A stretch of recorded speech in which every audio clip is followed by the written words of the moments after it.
majtama'a qaumun fi baitin min buyutillah yatluna kitaballah wa yatadarasunahu fima bainahum illa nazalat alaihimus sakinah wa ghasyiyatuhumur rahmah wa haffat bihimul malaikah wa dzakarahumullahu fiman indah.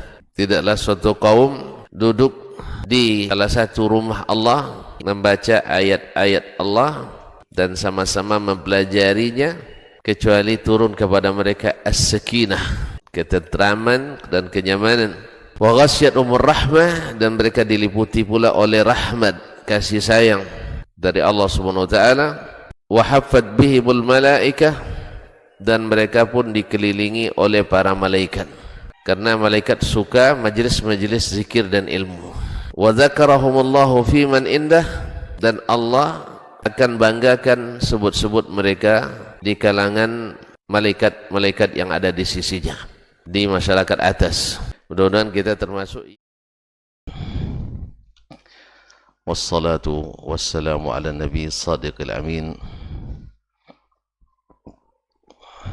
wa ala alihi tayyibin wa azwaji tahirati ummahatil mu'minin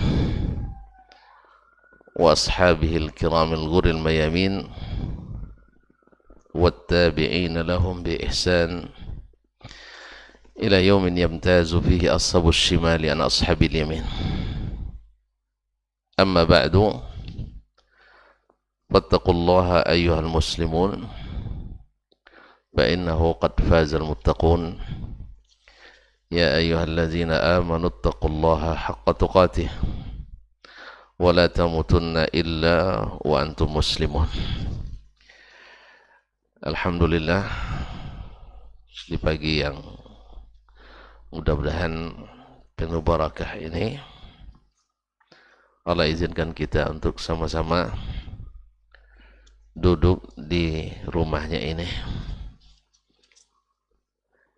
Terus terang tadi saya ragu apakah ngaji atau tidak, karena kata Ahmad semalam kalau tidak ada konfirmasi tidak berarti ngaji katanya. Gitu Pak Ali. Kalau tidak ada konfirmasi tidak berarti ngaji. Tambah lagi ragu tadi, imam sudah takbiran tadi, berarti pagi ini raya kan? Karena takbirnya sudah takbir muqayyad tadi.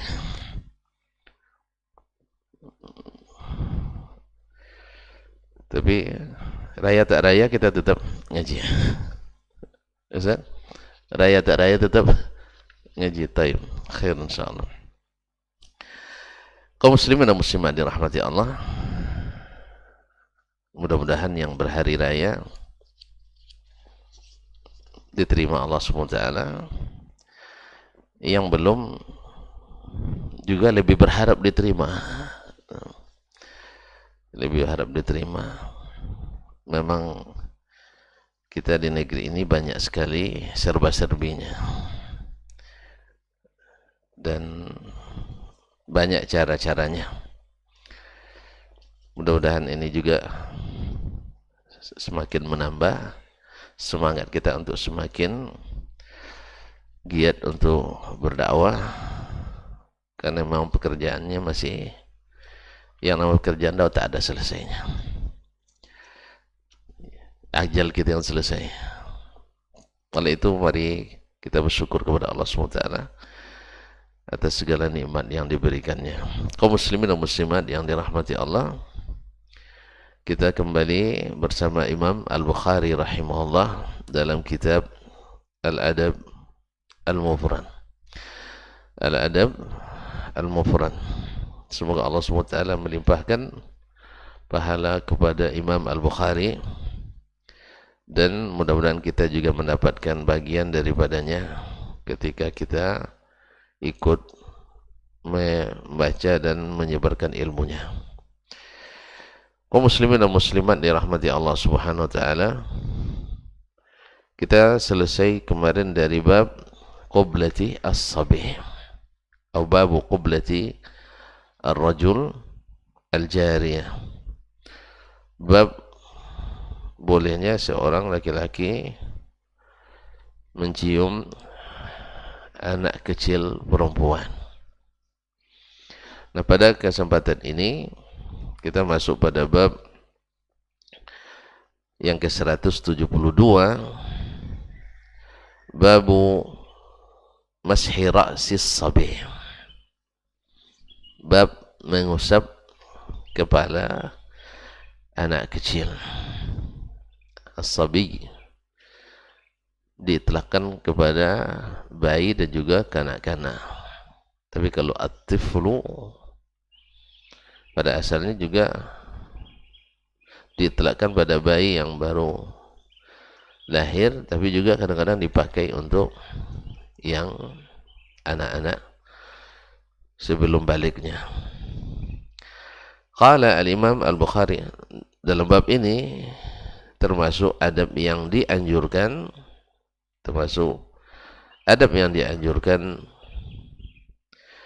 bahwasanya seorang dianjurkan untuk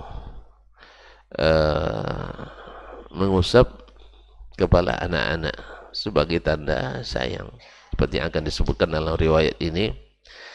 Teringat olehnya, ya sejak kecil kejadiannya, tapi setelah dewasa disampaikannya. Jadi kesan itu tetap ada. Ya, saya masih ingat dulu ada datuk dulu di kampung tuh, tukang gunting. Ya. Asal kecil udah panjang rambut dikit dipanggilnya, digunting. Habis gunting suruh pergi, digratiskan itu. Untung juga anak yatim ya. Nah, jadi tanpa diminta, beliau kalau sudah ini dipanggil sini. Sampai sekarang masih teringat, masih kecil-kecil lagi. Oleh itu ikhwani fillah, kaum muslimin dan muslimat dirahmati Allah, ada sebagian orang dewasa dirindukan kedatangannya oleh anak-anak. Ada pula sebagian orang dewasa sangat dikhawatirkan datangannya oleh anak-anak. Yes, ya? Hasilnya sama juga. Diam katanya, itu ada Ustaz Hidayat, pasti ada bonbon nanti misalnya kan itu. Kalau yang lain enggak, hati nanti kena pukul kita. Beda. Yang satu buatnya ketakutan, yang satu bikin dia tenang dan tentram. Nah, kalau ini semakin banyak orang yang seperti ini, maka anak-anak semakin pengen tenang dan nyaman, sehingga negeri ini menjadi negeri layak anak. Ini tidak perlu kampanye besar seperti kan ada seperti sebagian daerah kan, daerah layak anak. Kenapa timbul program dan cadangan program ini? Karena mungkin anak-anak sudah tidak mendapatkan lingkungan yang layak lagi. Nah, sehingga dengan demikian kita bersyukur karena kita lengkap diberikan ajaran oleh Nabi alaihi salatu wassalam. Qala rahimahullah, haddatsana Abu Nuaim Al-Fadl ibn Dukain Al-Basri, thiqatun thabt. Beliau ini Imam Ahmad bin Hanbal dan Yahya bin Ma'in, kemudian Ahmad ibn Mansur Ar-Ramadi punya pengalaman dengan beliau ini. Di saat Imam Ahmad, Yahya bin Ma'in dan Ahmad ibn Mansur Ar-Ramadi, murid Imam Ahmad dan murid Yahya bin Ma'in, pulang dari rihlahnya dari Yaman, mampir di Basrah, bertemu dengan Abu Nuaim ini. Yahya bin Ma'in orangnya kritis, sangat kritis, karena memang bidangnya ilmu rijal. Kalau disebut ilmu rijal hadis, Yahya bin Ma'in lah yang menjadi ikon utamanya. Jadi kalau ada yang ahli di bidang ilmu rijal menonjol dari yang lain, disebutlah dengan Yahya ibn Ma'in. Seperti kami di kuliah hadis dulu, penulis kitab Dawabitul Jarh wa Ta'dil, guru kami Fadilatul Syekh Abdul Aziz bin Muhammad Al-Abdul Latif rahimahullah rahmatan wasi'ah. Beliau oleh mahasiswa atau murid-muridnya atau bahkan oleh sebagian masyayikh fakultas disebut Yahya bin Ma'in fakultas hadis. Yahya bin Ma'in fakultas hadis. Karena memang dibanding yang lain beliau lebih menonjol dalam bidang ini. Yang lain pakar, cuman di bidang al-jarh wa ta'dil beliaulah yang jadi rujukan utamanya di fakultas waktu itu. Ma'asyarul kiram dirahmati Allah. Nah, Abu Nu'aim rahimahullah nak diuji oleh Yahya bin Ma'in. Oleh Ahmad tidak usah diuji. Dia sudah teruji. Sama juga kita hari ini kan banyak juga yang nak uji-uji mentes-tes ustad gitu. Ini jelas manhajnya apa tidak. Iya, kadang-kadang subhanallah ustad ya yang dinilai oleh jemaah. Ustad ini tidak jelas. Macam mana tidak jelas, ilmunya tidak sampai. Gimana tidak tahu, dia tidak bertemu gitu. Gimana tidak ngerti, tidak pernah duduk bersama. Ma'asyarul kiram dirahmati Allah. Tapi Abu Nu'aim nak nguji hafalannya, siqah dan dhabitnya. Kata Ahmad jangan. Tapi Yahya bin Ma'in memaksakan. Duduklah Ahmad sebelah kanan, Yahya sebelah kirinya, Ahmad Rumadi di depan kata masih murid, dia di bawah sedikit duduknya. Lalu Yahya menyebutkan haddatsakum fulan an fulan an fulan, sebutkan sanadnya, salah, sengaja dibuat salah. Lalu Abu Nu'aim membetulkan, lah yang benar adalah begini. Kan orang yang tahu sanad sendiri hafal dia.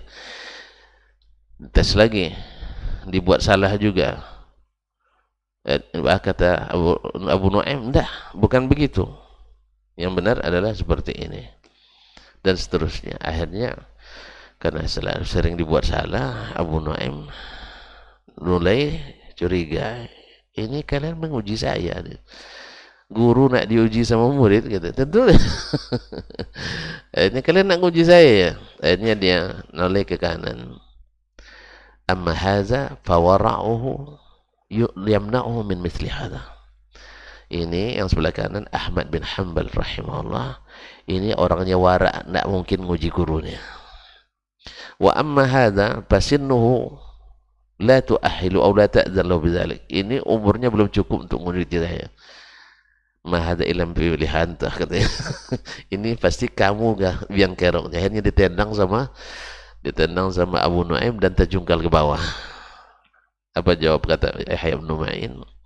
Wallahi la rafsatuhu ahabbu ilayya min rihtati ila al-Yaman. Sesungguhnya tendangannya ini lebih berharga bagi saya dari rihla ke Yaman. Jadi tendangan apanya? Tendangan ahlinya memang.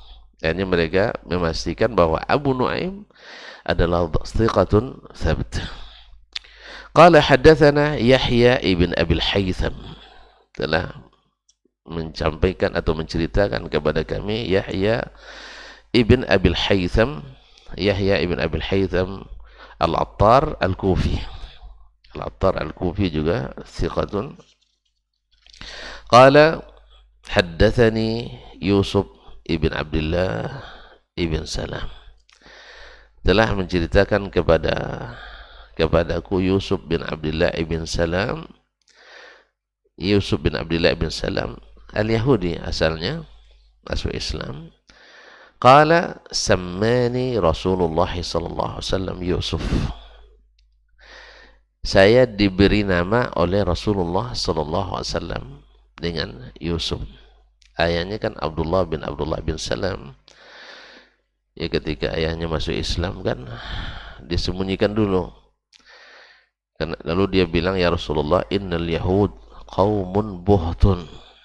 Orang Yahudi itu suka mengingkari kebenaran yang sudah di depan matanya. Nanti kalau datang orang Yahudi petingginya, saya bersembunyi, lalu kau tanya tentang siapa saya. Lalu mereka datang. Lalu Nabi SAW tanyakan, ma tarawna aw ma qawlukum bi Abdullah ibn Salam? Qalu khairuna wa ibnu khairina. Ini orang baik, anak orang baik di antara kami. Setelah itu Nabi katakan, ma ra'yukum law aslam, bagaimana menurut kalian kalau dia masuk Islam? Bilangnya tidak mungkin. Akhirnya Abdullah bin Salam muncul dan mengatakan, asyhadu an la ilaha illallah wa asyhadu anna muhammadar rasulullah. Langsung keluar, hadza syarruna wa ibnu syarrina. Ini orang paling buruk dan anak orang yang juga buruk di antara kami. Jadi betul Pak Ali, langsung berubah Pak Ali. Ada orang kadang-kadang juga gitu. Lama bergaul, misalnya saya dengan Syekh misalnya ada gaul 10 tahun. Ya, setelah 10 tahun kita bergaul, bagus. Ustaz Dasman gimana? Bagus. Suatu hari terjadi khilaf antara keduanya dalam suatu masalah. Ya, dia bilang nikah siri itu boleh, menurut saya tidak boleh. Berubah pendapatnya. Langsung ini enggak jelas. Langsung enggak jelas. Gara-gara satu masalah yang sebenarnya tidak masalah, tapi hati yang bermasalah. Ini kaum muslimin dan muslimat dirahmati Allah. Ini Yahudi, ya gara-gara satu masalah yang sebenarnya tidak masalah, jadi masalah. Anak orang baik, orang terbaik, anak orang terbaik. Memang dia ayah petinggi di Yahudi. Tapi setelah dia masuk Islam, berubah. Tidak. Ini ayah tidak jelas, dia tidak jelas. Allahumma musta'an. Tolong jangan ditiru perangai seperti ini. Ya. Gara-gara hilang panas setahun oleh hujan sehari. Ya, kadang-kadang kita gara-gara foto berusaha berubah pendapat Ustaz. Gara-gara foto, gara-gara status bisa berubah pendapatnya. Dah jelas, habis itu kabur. Kaum muslimin dan muslimat, semudah itu kita mengingkari kebenaran dan kebaikan. Ya, semudah itu mengingkari kebenaran yang nyata, kebaikan yang jelas, gara-gara tadi. Gara-gara hal yang tidak jelas. Allahumma musta'an. Qala sammani Rasulullah sallallahu alaihi wasallam Yusuf. Rasulullah SAW memberi nama saya Yusuf. Wa aq'adani ala hijri, dan beliau mendudukkan saya di pangkuannya. Masih teringat olehnya di waktu kecil Nabi panggil dia atau beri nama Yusuf. Kemudian didudukkan di pangkuan Nabi alaihi salatu wassalam. Subhanallah. Ini diriwayatkan waktu kecil pas setelah besarnya? Hah? Diriwayatkannya besar. Kenapa tuh bilang gitu? Karena riwayat anak kecil tidak terima belum. Belum punya ahli ya. Ya, syarat riwayat itu harus sudah balik. Tapi sama tidak mesti sudah balik. Jadi diriwayatkannya setelah besar, berarti teringat terus ya. Subhanallah. Kaum muslimin dan muslimat dirahmati Allah. Wa masaha ala ra'si, dan beliau mengusap-ngusap kepalaku.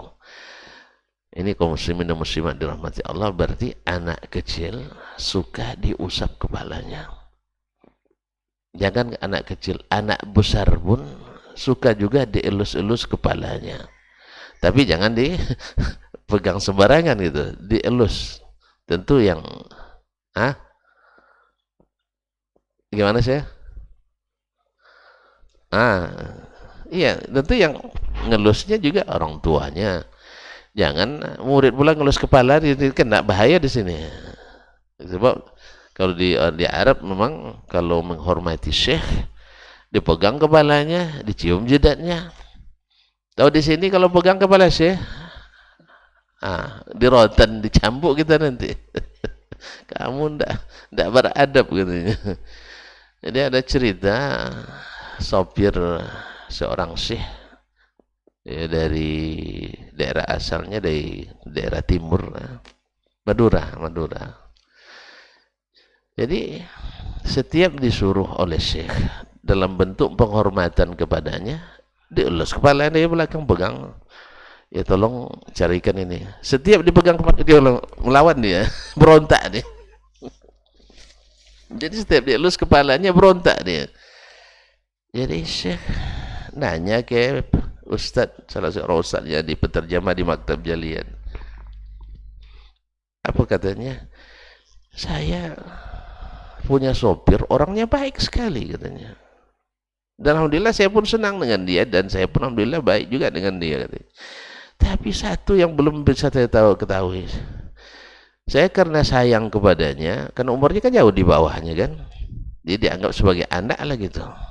Ya, umur dia sekitar 21 tahun, Syekh umurnya sudah 60 tahun gitu. Jadi karena sayang, setiap nyuruh, misalnya Dasman, lalu dipegangnya, tolong apa ya, dibedetik.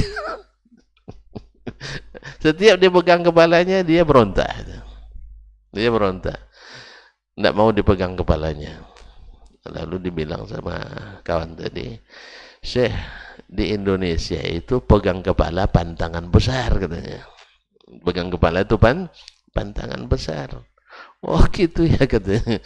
Jadi ternyata ini tradisi kita berbeda. Jadi oleh sebab itu kadang-kadang sebagian kan nggak tahu, dia kan tidak pernah pun ke Indonesia, kadang-kadang dia tidak tahu bahwa ini tradisi. Nah, sebab di sana tradisinya adalah menghormati itu dipegang kepalanya dan dicium jidatnya. Nanti tengoklah lepas hari raya ini kadang-kadang anak-anak atau anak-anak dari orang tuanya berkumpul rumah orang tuanya, nanti mereka menghormati orang tuanya, pegang kepalanya dan dicium jidatnya. Kalau anak kecil lagi apalagi. Jadi bagi mereka itu penghormatan. Nah, kembali ke sini masalah.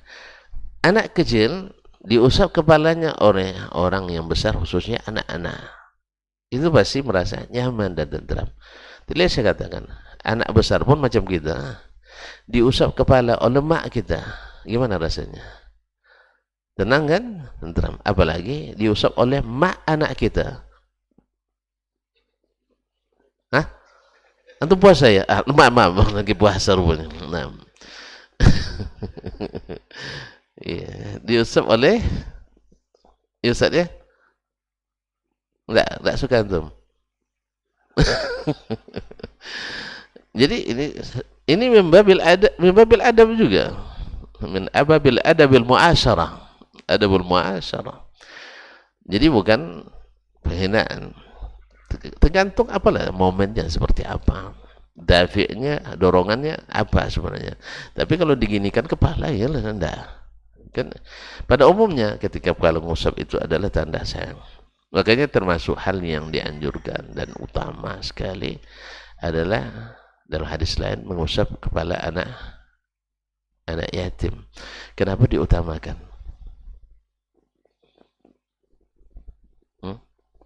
Biar emaknya senang nengok kita. Hah? Iya, kalau kepala anaknya diusap tentu maknya senang. Atau gitu maksudnya? Itu hikmahnya. Hah? Enggak ya? Lalu apa? Dia tidak punya ayah lagi yang akan mengusapnya. Maka kita yang menggantikannya.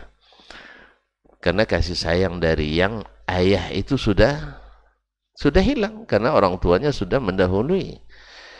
Makanya disunahkan bagi kita laki-laki, orang-orang tua seperti kita, untuk mengusap kepala anak tersebut supaya dia merasa masih punya ayah yang mengayomi, yang mengasihani dan seterusnya. Nah, kalau ada tersimpan niat seperti tadi itu urusan antum pribadi, itu enggak. Ya, artinya mudah-mudahan nanti, iya kan, mudah-mudahan ya, sering diusap kepala anaknya, ini penyayang abang ini kayaknya kan. Nah, penyayang itu urusan lain sih. Mana tahu kalau ada niat, kan boleh aja kan, niat kan boleh, asal jangan sampaikan ke orang ke orang rumah dulu, niat aja dulu. Nah, mana tahu. Tapi intinya niat kita bukan nanti itu, tapi adalah untuk menggantikan posisi orang tuanya yang sudah tiada, sehingga diusap kepalanya, sehingga dia tidak merasa kekurangan.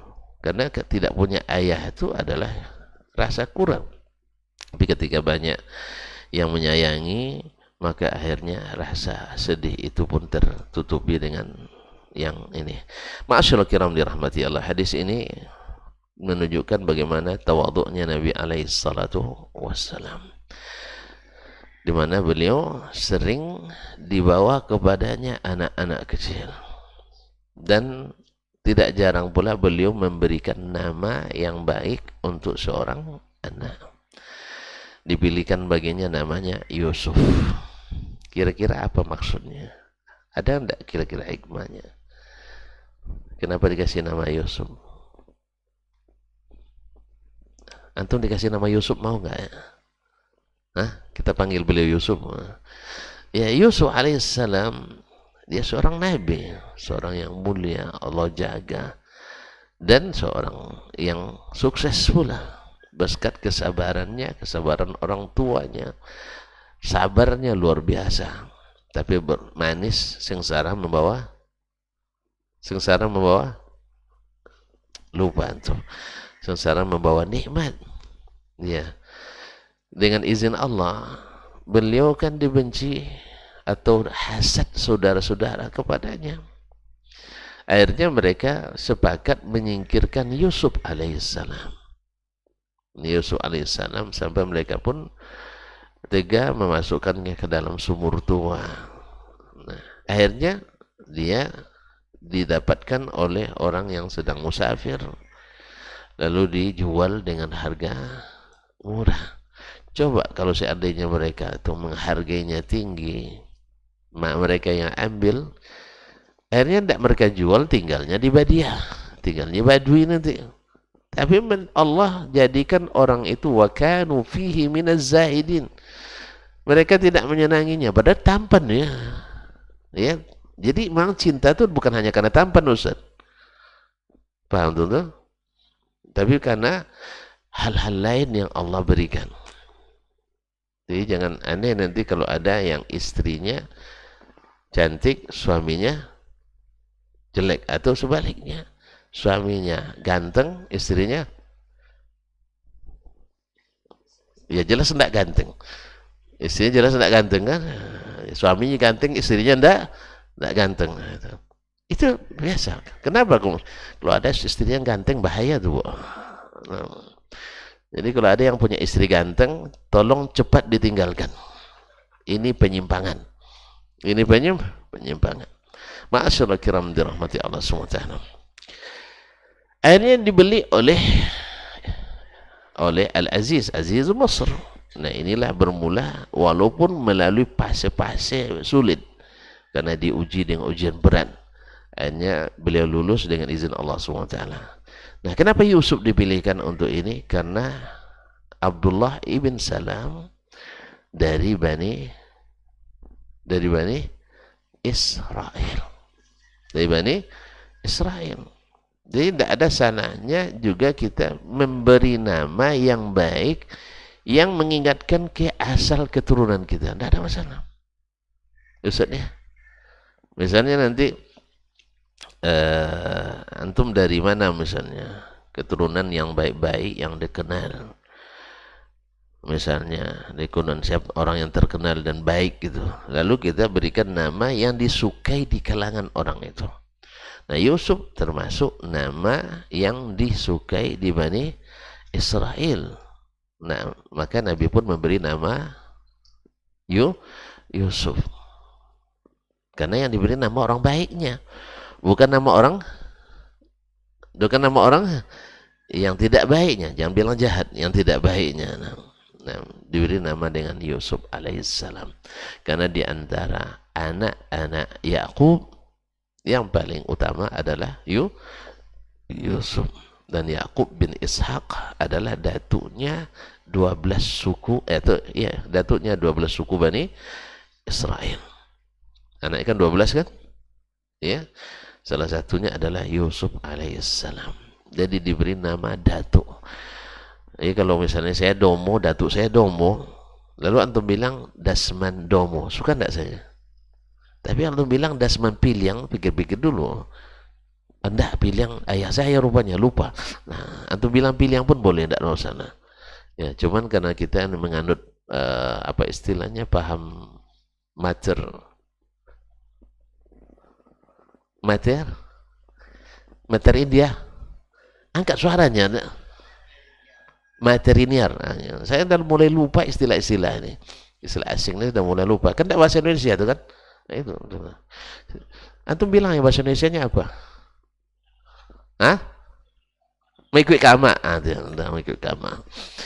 Saya suka yang seperti itu daripada mater. Oh, dia yang salah, Ustaz yang salah. Nah, anak karena ada orang BPS di sini, kaum muslimin dan muslimat dirahmati Allah. Baik kaum muslimin, yang kedua tawadhu Nabi, kemudian Nabi memberi nama yang disukai oleh orang dan bagus secara makna dan asal. Nah, kemudian sayang Nabi alaihissalatu wassalam kepada anak kecil. Dan ini yang selalu terlihat pada Nabi alaihissalatu wassalam, sayang pada anak kecil.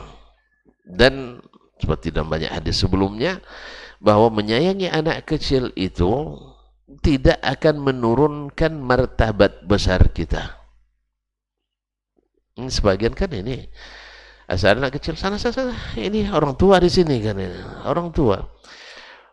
Kalau dulu orang-orang as-salaf dulu selalu mereka menghadirkan anaknya di tempat-tempat orang tua berkumpul.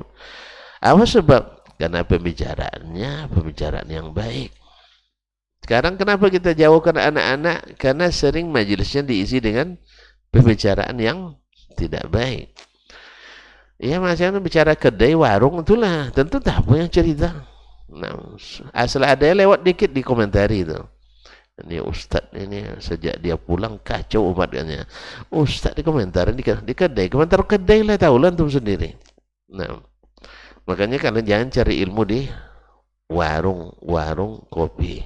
Kadang bangga boleh nyebut warkop ya, untuk mengkritisi Ustaz warung kopi gitu. Cerita warung kopi ya tidak masuk lah. Nah, makanya banyak omong kosong dalamnya. Nah, awak kira bermutu, coba bukanya Ustaz. Rupanya baca aco di dalam. Oh, kalau baca aco semua orang bisa. Ya, kita bicara tentang hadis misalnya, lalu dibicarakan di situ. Ternyata isinya baca aco. Atau baca aco itu ngomong ngalor ngidul gitu. Ngalor ngidul. Jadi ujungnya ragu, awalnya ragu, ujungnya bimbang. Ya, awalnya ragu, ujungnya bimbang. Intinya targetnya apa yang kita katakan orang ragu dengan, dah cukup itu. Dia sendiri bimbang. Nah, kalau gitu untuk apa dengarkannya? Pada judulnya Masya Allah bombastis, omong kosong Dr. Dasman. Omong kosong Dasman. Awak kira-kira omongnya berisi, ternyata lebih kosong lagi. Akhirnya saya tidak mau buka-buka lagi. Namanya saja warkop, warung kopi. Warung kopi. Ya, saya coba buka beberapa ini. Mana tahu dapat ilmu kan? Kan kita ketika menyebut sebuah hadis, di situ sana terdapat rawi majhul yang tidak diketahui, seperti berkata Syekh Fulan, tidak diketahui perawinya majhul. Lalu dibicarakan, ternyata dia sendiri juga majhul. Akhirnya buang-buang waktu mendengarkan, habis pula 10 menit kan, buang waktu yang juga omong kosong juga, nyaring bunyinya. Lalu saya lihat, oh ternyata di warung kopi saya, bukan di Masjid Nabawi. Ya, beda nuntut ilmu di warung kopi dengan Masjid Nabawi. Warung kopi sambil, iya, antum tidak tahu ini? Tidak tahu.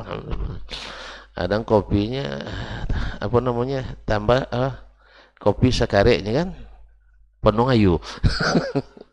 Kopi setengah penuh air. Antum harus belajar bahasa sini nampaknya. Kopi setengah, airnya dipenuhkan. Paham? Airnya penuh, gulanya setengah. Nah, itulah akhirnya dituyung terus. Tahu tuyung? Ditambah terus. Nah, sampai habis dicerek.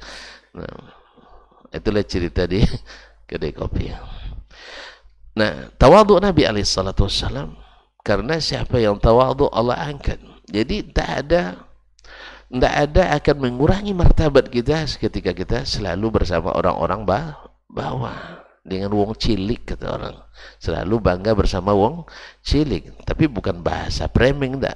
Betul kenyataan aplikasi. Saya punya teman, Masya Allah, dari Maroko. Beliau ini pernah tinggal dengan 3,5 tahun lah sebilik itu. Itu dari pejabat paling tinggi sampai mahasiswa paling baru dia bisa bergaul. Dan istimewanya tidak pernah atau jarang, atau saya tidak pernah melihatnya makan sendiri, harus ngajak orang. Ini yang tidak bisa Pak Ustaz ya. Ini yang tidak bisa gitu Ustaz. Harus selalu makan ngajak orang. Ya. Jadi kamar kami ini dikunjungi oleh banyak profesor dan juga banyak mahasiswa baru. Suatu kali dikerjainnya saya, Ustaz, awak sedang tidur waktu musim libur kan, libur tuh menjelang jam zuhur, qailulah. Kamu boleh qailulah Ustaz ya? Jam 11 ke atas boleh tidur? Alhamdulillah. Jam 9 ya boleh, apalagi jam 11. Nah, tidur, awak tidur pas tidak berbaju pula Ustaz, numpang kamar. Tiba-tiba datang syekh guru saya di kampus, Dr. Musli Al-Harithi waktu itu, rahimahullah. Sekarang udah profesor juga. Enggak dibangunkan ya saya. Enggak dibangunkan. Ada pasalnya saya menikmati pembicaraannya dari balik selimut. Awak enggak berani, tiba-tiba dah masuk, dah duduk. Ini misalnya tempat duduk sarir kita kan. Dia bicara di sini di kursi berdua di tempat tidur kawan dulu kan. Ada bahasa pura-pura tidurnya saya sampai 1,5 jam sampai azan zuhur. Menderita betul ya. Masih tidur katanya. Padahal tidak ada tidur, semua pembicaraan saya hafal itu. Nah, dia tanya diskusi tentang makhtutat, manuskrip yang, karena teman saya ini termasuk yang saya sebutnya syaitanul kutub. Syaitan Al-Kutub, ya, setannya buku. Dimana kalau saya nak cari buku di pustaka, lebih baik nanya beliau daripada nanya komputer, lebih cepat dapat. Ya, tinggal teleponnya aja. Ustaz, buku misalnya As-Sakhawi misalnya, di mana ditemukan makhtutatnya? Antum cari aja nanti di pustaka Fakultas Hadis, rak sekian, sebelah kiri, tingkat 3. Kira-kira buku nomor 20-an lah dari sebelah kanan. Tengok, persis. Daripada cari komputer, kadang komputer salah nomor itu. Nah, salah nomor. Di seluruh pustaka kampus itu dia sudah, sepertinya sudah tahu dia isi semuanya. Seluruh pustaka kampus, bukan hanya pustaka pusat, enggak, pustaka fakultas. Fakultas berapa, Ustaz? 8 ya? 6 ya? 6, itu udah lupa juga Ustaz ya? Nah, seluruh fakultas, orang fakultas sendiri tidak hafal, dia hafal buku-bukunya. Jadi banyak profesor yang datang, banyak bertanya ke beliau, termasuk yang guru kita yang sering datang ke sini, Syekh Profesor Abdul Razak Al-Badar, sering juga bertanya ke beliau tentang buku ya, untuk makhtutat khususnya. Nah, kaum muslimin dan muslimat dirahmati Allah SWT. Ini tawadhu'nya Rasulullah SAW, bisa bergaul dengan yang paling tinggi sampai yang paling rendah, dan tidak merendahkan martabatnya sama sekali. Oleh sebab itu kita dengan anak-anak, asal jangan kekanak-kanakan, itu aja. Asal jangan kekanak-kanakan. Sebagai kita ada pula kekanak-kanakan. Kamu kalau berkawan dengan Ustaz Dasman, jangan kawan sama saya. Ada yang seperti itu bang, bersyarat pula.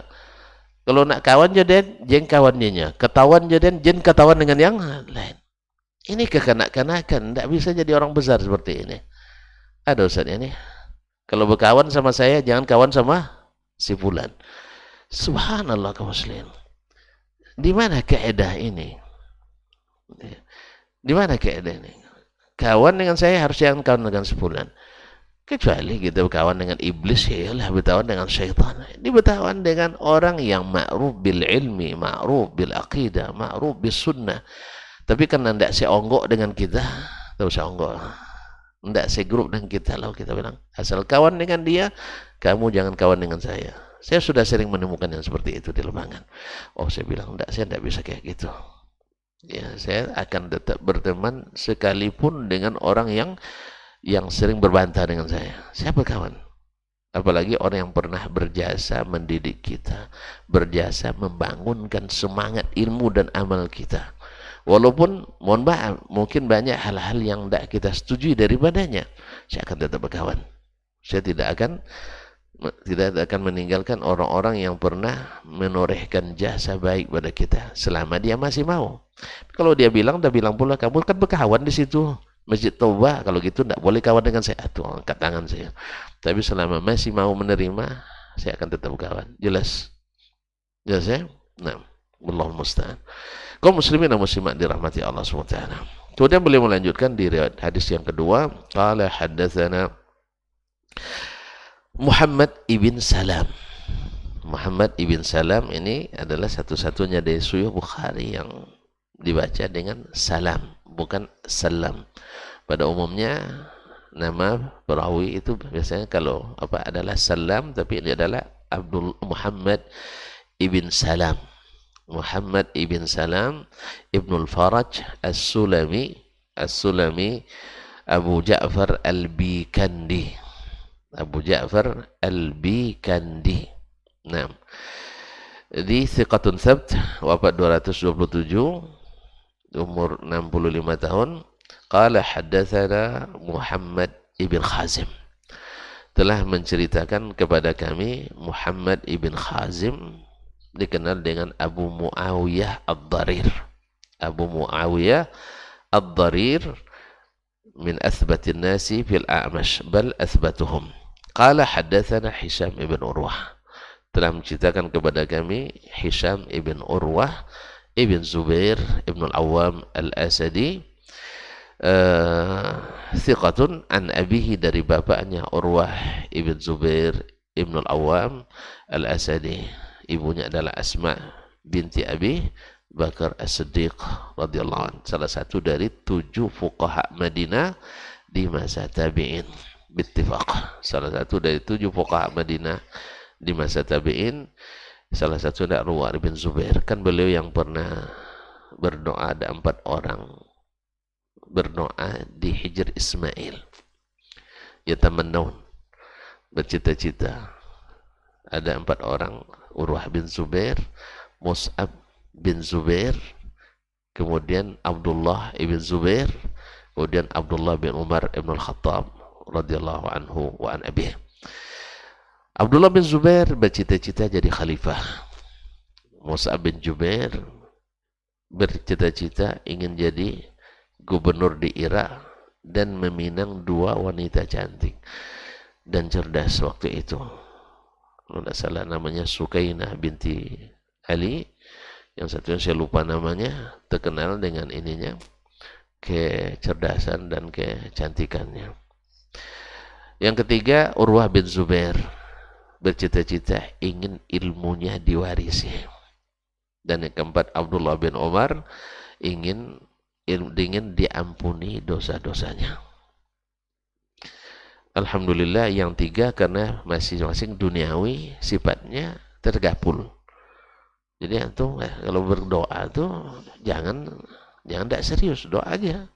Apalagi di tempat-tempat yang mustajab itu. Abdullah bin Zubair jadi khalifah. Mus'ab bin Zubair jadi gubernur di Irak dan menikah dengan 2 yang didambakan tadi. Urwah bin Zubair menjadi salah satu fuqaha Madinah yang 7 di masa tabi'in. Tinggal lagi Abdullah bin Umar, seperti kata Imam Ibnu Hajar rahimahullah.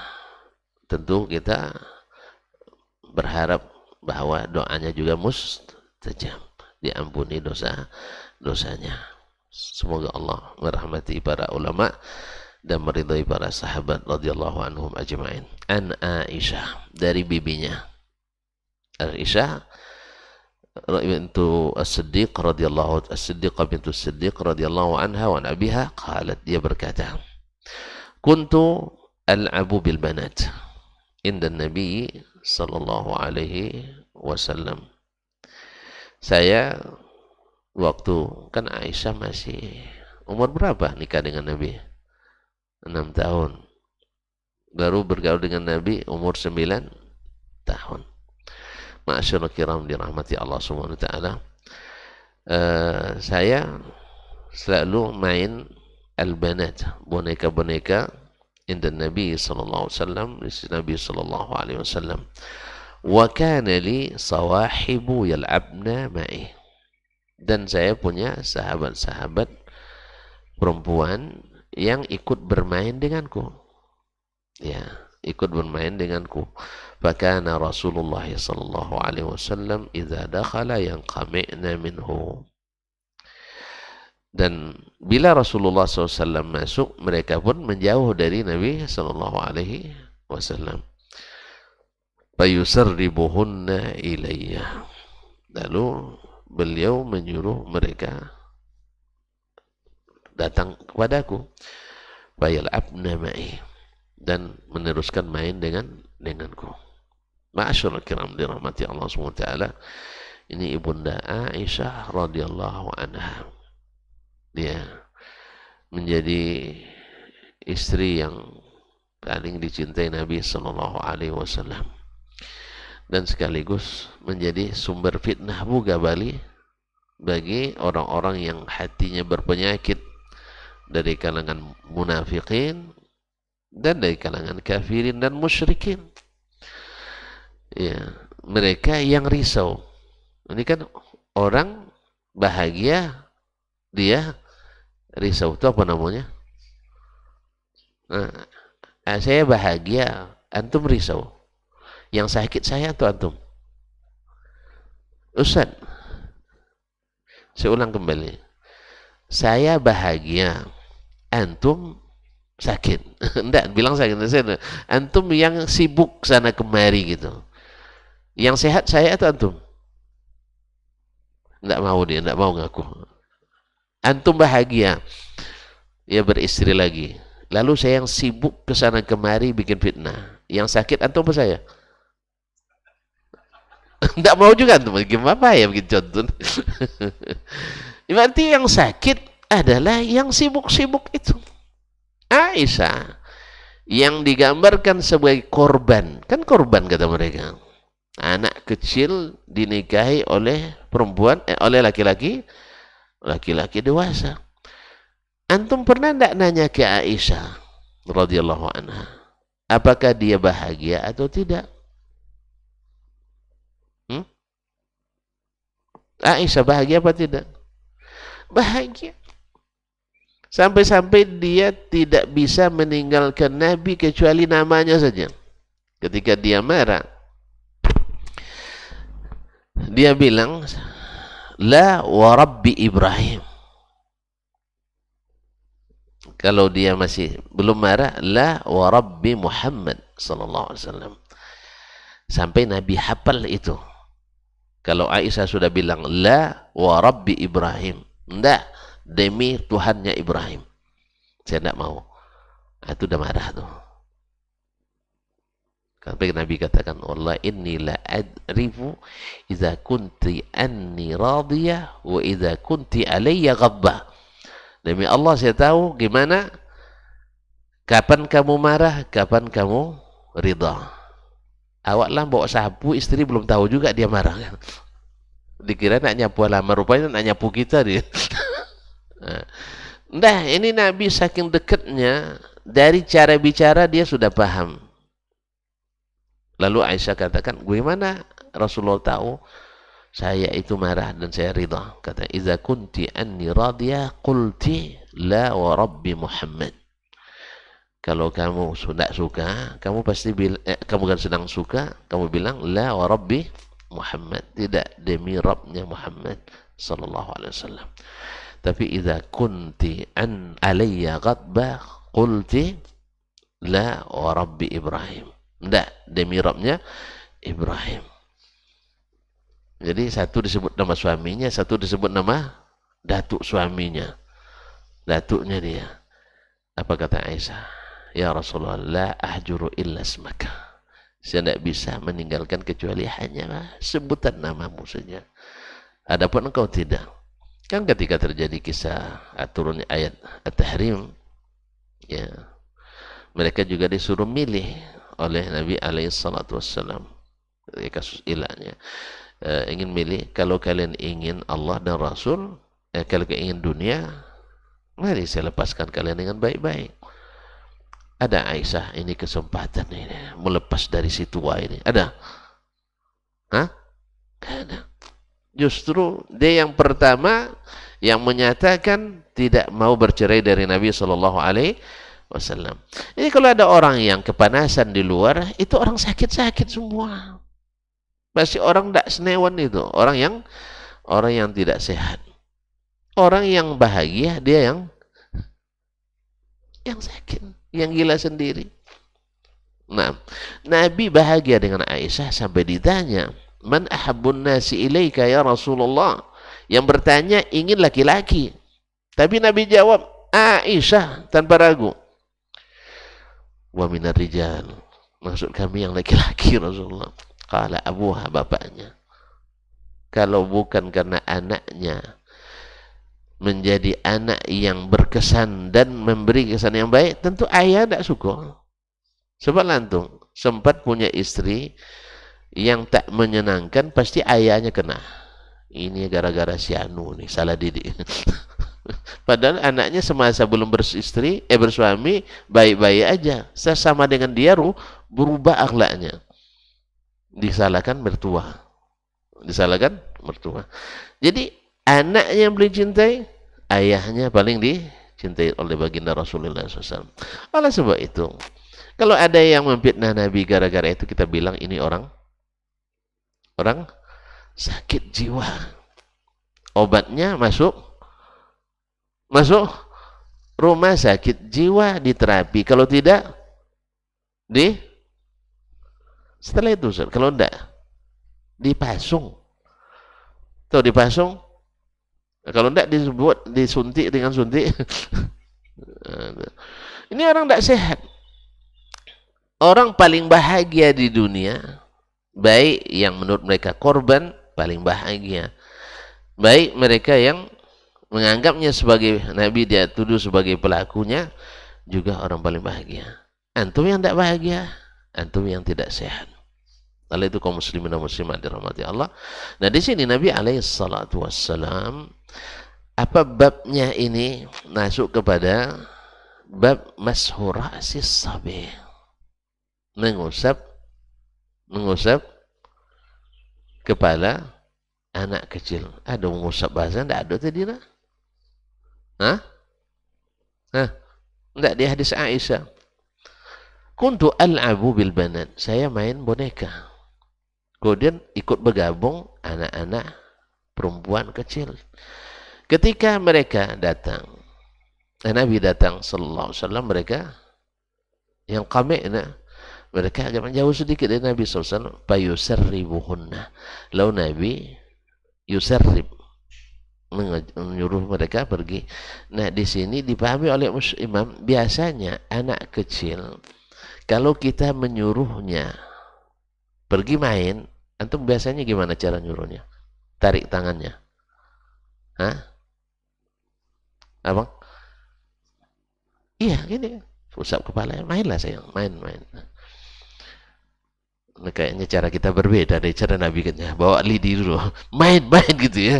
Nah, jadi di situ Imam Al-Bukhari rahimahullah memahami bahwa min adat al-kabir, di antara adabnya orang besar bila menyuruh anak-anak pergi main dengan penuh kasih sayang, biasanya disentuh, diusap ke kepala. Pergi main ya, katanya kan gitu.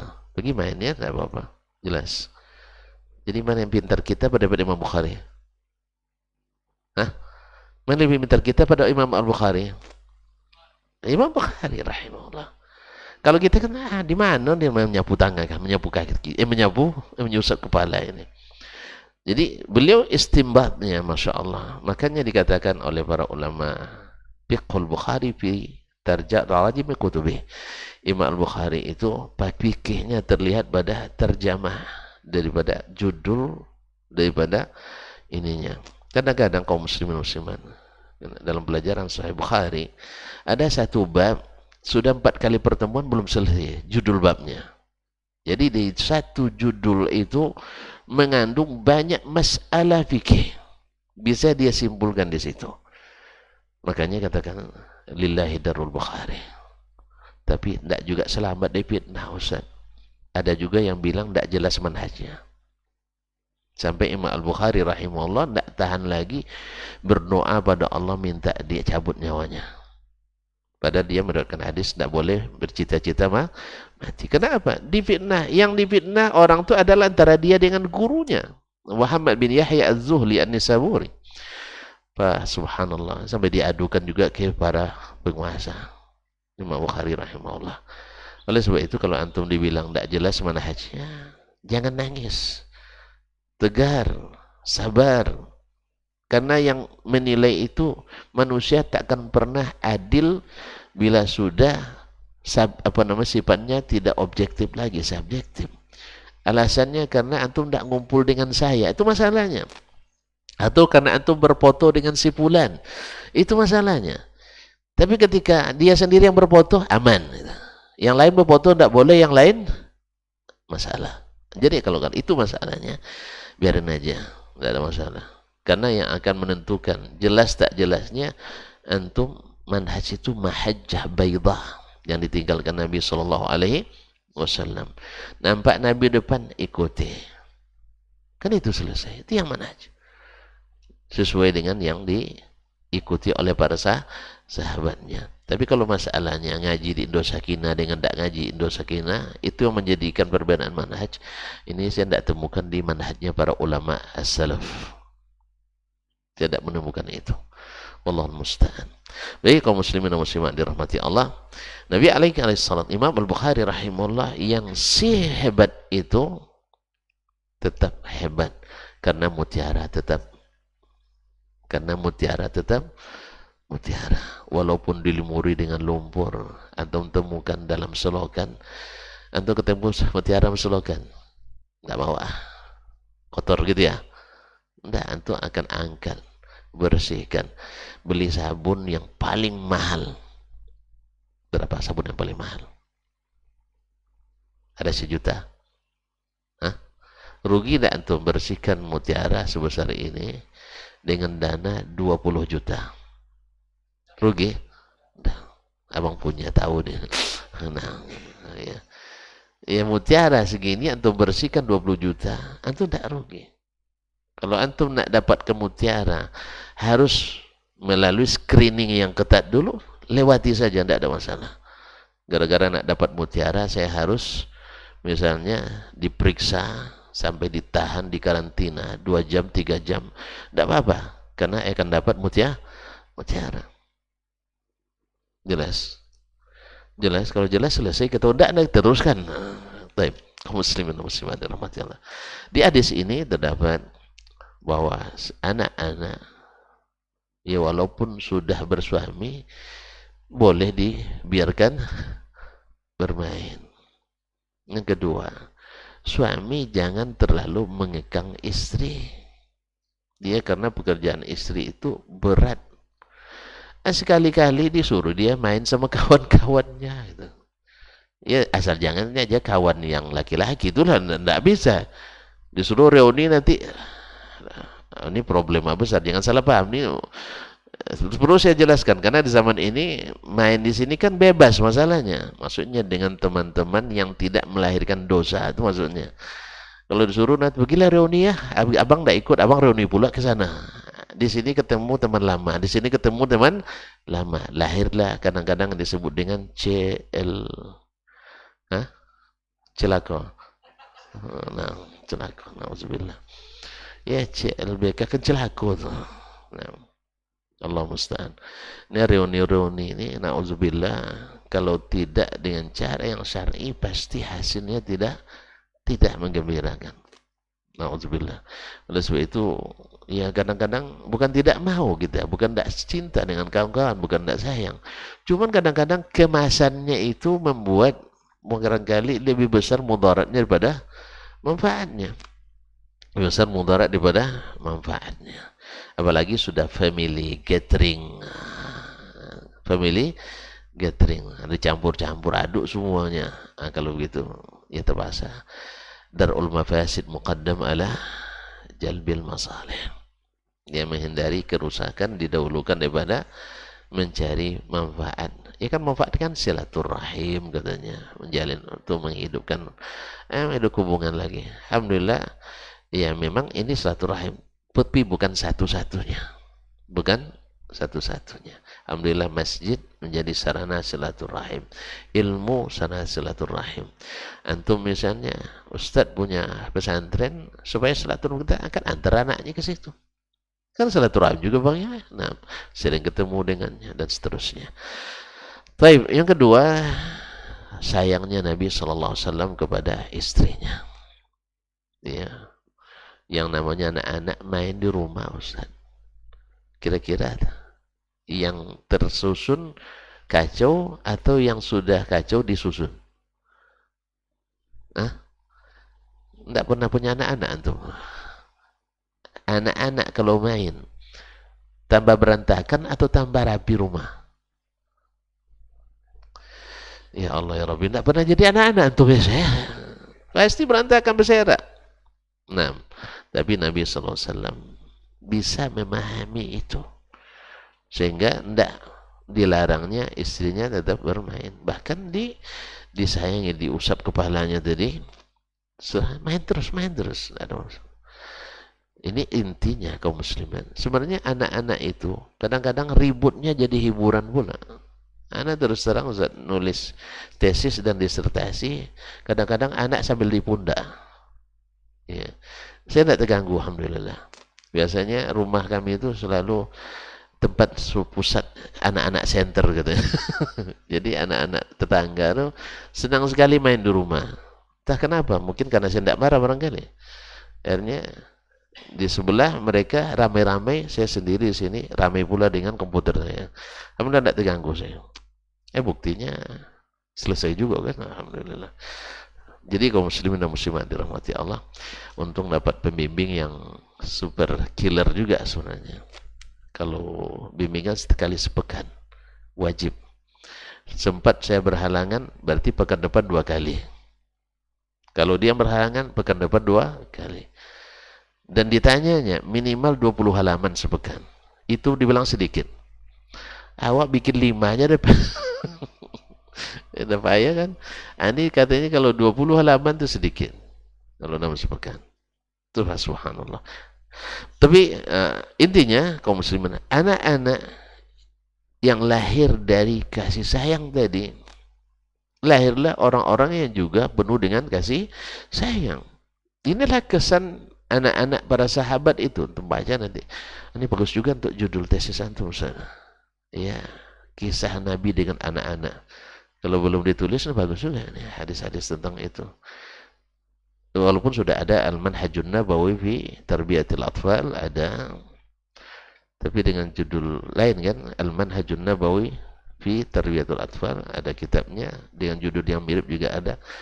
Tapi kebahagiaan anak dari sisi ininya, bagaimana bahagianya anak dibawa pendidikan Nabi SAW dan teringat sampai masa dewasa. Hasilnya sampai dewasa mereka juga perlu menjadi bahan untuk diteliti supaya mendapat pahala pula Imam Al-Bukhari rahimahullah. Dan tentu saja saya ikut berharap juga, ya, mudah-mudahan ini menjadi adab yang senantiasa kita jaga, ya, khususnya kita sebagai suami-suami, bapak-bapak. Kan tadi ini kan mas kaitan dengan suami istri yang masih mana tahu nanti di antara kita punya rezeki pula pas umur 63 dapat istri umur 13. Tapi sekarang tidak boleh aturannya, harus 18. Dulu kan 14 usia dini, tidak boleh nikah. Habis itu naik lagi jadi 16, naik 17, sekarang 18. Kabarnya nanti ke depan 39 masih usia dini. Jadi nanti anak-anak kita umur 6 sampai 39 tahun masih PAUD. Pendidikan anak usia dini. Baru remaja umur 40 sampai 59. Baru masuk remaja itu. Baru boleh nikah umur 60 ke atas. Jadi kalau antum menikah nanti dengan umur 18, antum kena denda. Apa pasal? Menikah dengan anak di bawah umur. Tapi jangan risau, antum udah mati mungkin tuh. Ya, denda akan terjadi insyaallah. Ya, ini hanya ada wacana-wacana kosong saja. Baiklah kaum muslimin dan muslimat dirahmati Allah. Kalau begitu sangat indahlah adab-adab nabawi ini, mudah-mudahan kita bisa menghiasi diri dengannya. Ya, alhamdulillah ada yang sebagian tabiat yang Allah berikan dan ada sebagian yang harus kita upayakan dan usahakan. Semoga Allah SWT menjadikan kita orang-orang tua yang berkesan, suami-suami yang disayangi, dan ayah dan ibu yang dibanggakan oleh anak-anak kita dengan sikap dan pendidikan sayang kita. Sekira demikian yang dapat kita sampaikan, ya, karena hari ini raya, besok. Oh besok. Sekira setelah ini sholat hari raya enggak ya? Belum. Mudah-mudahan Allah SWT terima amal soleh kita, diampuni dosa-dosa kita. Terima kasih dan mohon maaf. Wabillahi taufiq wal hidayah. Wassalamualaikum warahmatullahi wabarakatuh. Orang yang keluar dari rumahnya menuju rumah Allah untuk menuntut ilmu syar'i, maka sungguh dia sedang berjalan di jalan ilmu, dan itu akan memudahkannya untuk menuju surga Allah Subhanahu wa taala. Man salaka tariqan yatlubu fihi ilman salaqallahu bihi tariqan min turuqil jannah. Barang siapa yang menempuh sebuah jalan yang ditempuhnya adalah jalan menuntut ilmu, maka Allah akan mudahkan jalannya untuk menuju surga Allah Subhanahu wa taala. Orang yang berangkat ke masjid untuk menuntut ilmu syar'i dianggap sebagai jihad fi sabilillah. Nabi alaihi salatu wassalam bersabda, "Man dakhala masjidana hadza," barang siapa yang memasuki masjid kami ini, yakni Masjid Nabawi, liyata'allama khairan, untuk belajar atau mempelajari kebaikan, au yu'allimuhu, atau dia mengajarkan kebaikan, kal mujahidi fi sabilillah, adalah seperti orang yang berjihad di jalan Allah. Mudah-mudahan kehadiran kita di rumah Allah yang mulia ini, tujuan kita hanya satu, untuk mencari ridha Allah tabaraka wa ta'ala. Mudah-mudahan ilmu yang kita pelajari, ilmu yang memberikan keberkahan, yang menerangkan jalan kita dan senantiasa menjaga kita di jalan Allah Subhanahu wa ta'ala.